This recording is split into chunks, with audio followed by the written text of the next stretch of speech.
Hadithi.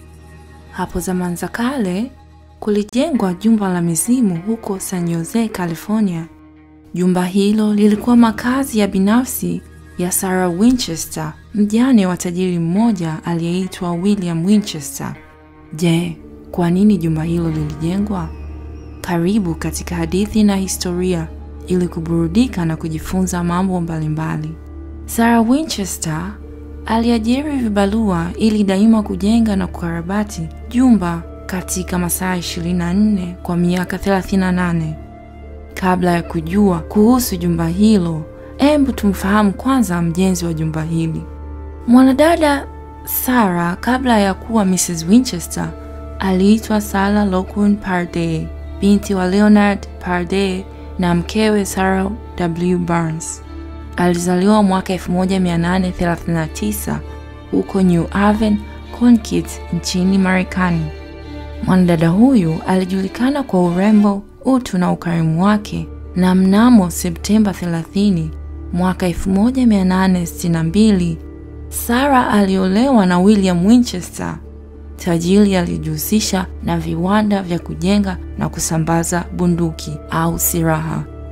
Sarah na mumewe walipata mtoto mmoja waliyemwita Annie Pardee, ambaye kwa bahati mbaya alifariki baada ya mwezi mmoja wa kuzaliwa kwake. Kisha miaka 15 baadaye, mnamo tarehe 7 March 1881, William Winchester alifariki dunia kwa ugonjwa wa kifua kikuu au tuberculosis. Akiwa amehuzunishwa sana na vifo vya binti yake Annie mnamo mwaka 1866 na mumewe mnamo mwaka 1881, Sarah alienda kwa mganga ambaye alimwambia kwamba kulikuwa na laana katika familia ya Winchester kwa sababu bunduki walizotengeneza zilikuwa zimeua watu wengi sana.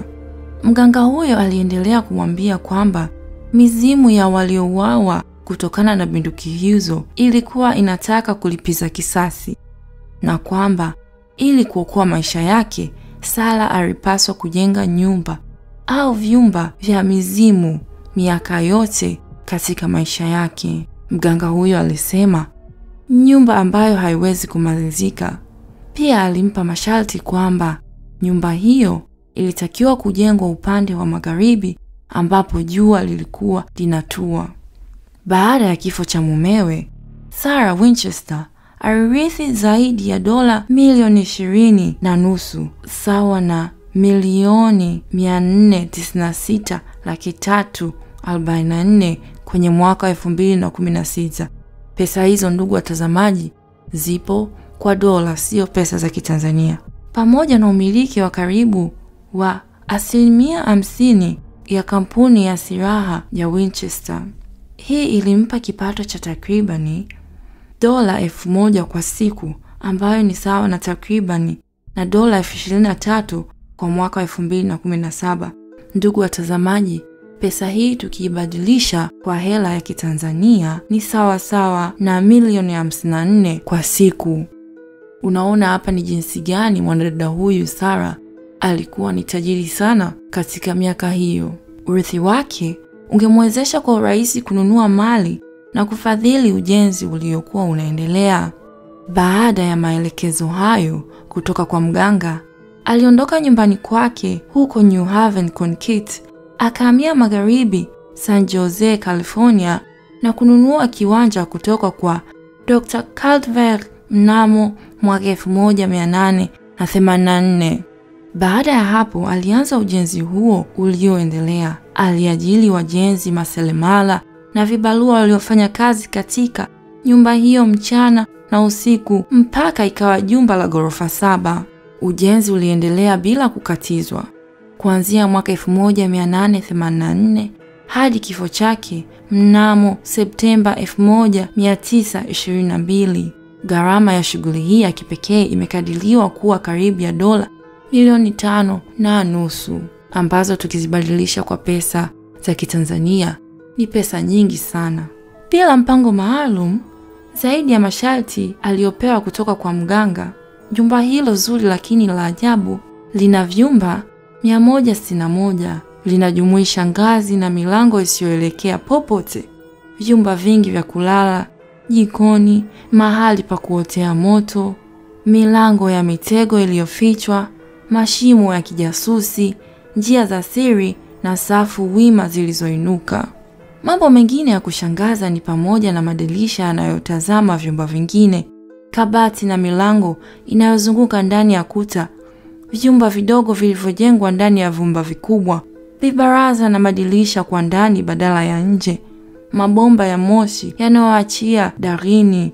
Hakika ujenzi huo ulikuwa bora ujenzi bila mpango maalum. Zaidi ya hayo, mwanadada Sarah alivutiwa na namba 13.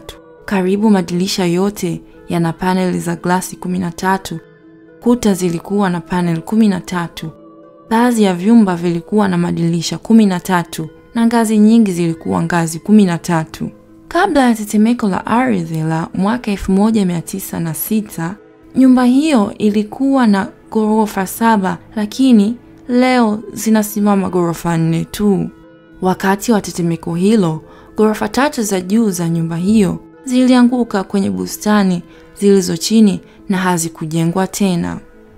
Inakadiriwa kuwa takriban lita 20,500 za rangi zilihitajika kupaka rangi nyumba hiyo yenye ukubwa wa futi za mraba 24,000. Kuna takriban ya vyumba 161 kama tulivyosema. Nyumba hiyo ina milango 2,000 na lifti 3.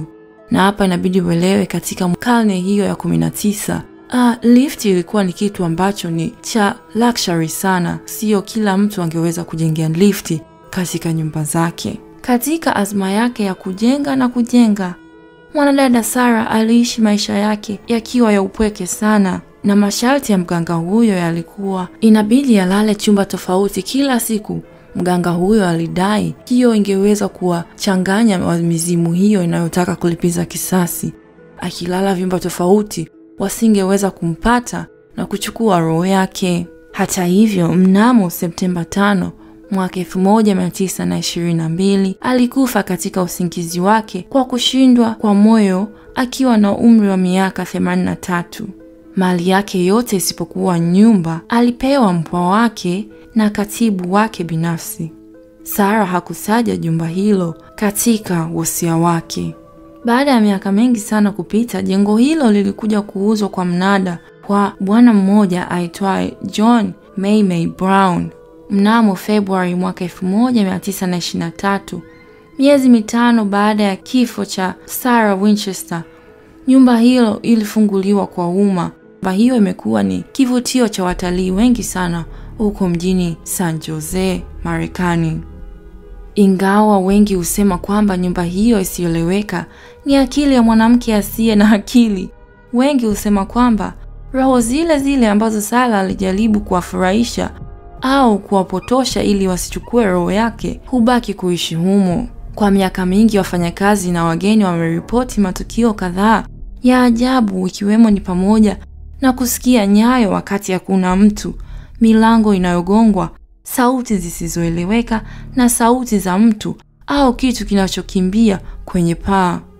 Wengine wameshuhudia vitasa vya milango vinavyojigeuza vyenyewe, taa za ajabu zinazowaka ndani ya jengo lote na kujizima, na madirisha ambayo yanagonga kwa nguvu sana na kupasuka. Na kumekuwa na taarifa kwamba kuna vyumba vingine wageni wakiwa wanavitembelea huhisi baridi sana hata kama hali ya nje ni joto. Mzimu mmoja ambao inasemekana wa siku nyingi ni ule wa fundi ambaye inasemekana huonekana akijenga mahali pa moto katika ukumbi wa sherehe. Mwanaume huyo mwenye nywele nyeusi mara nyingi ameonekana akisukuma toroli au akifanya kazi kwenye mahali pa kuotea moto.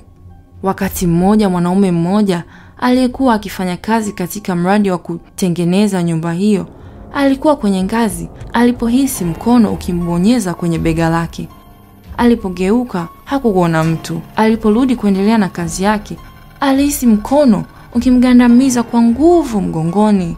Alipogeuka tena na kukuta hakuna mtu, haraka akatoka ukumbini hapo na kuacha kazi.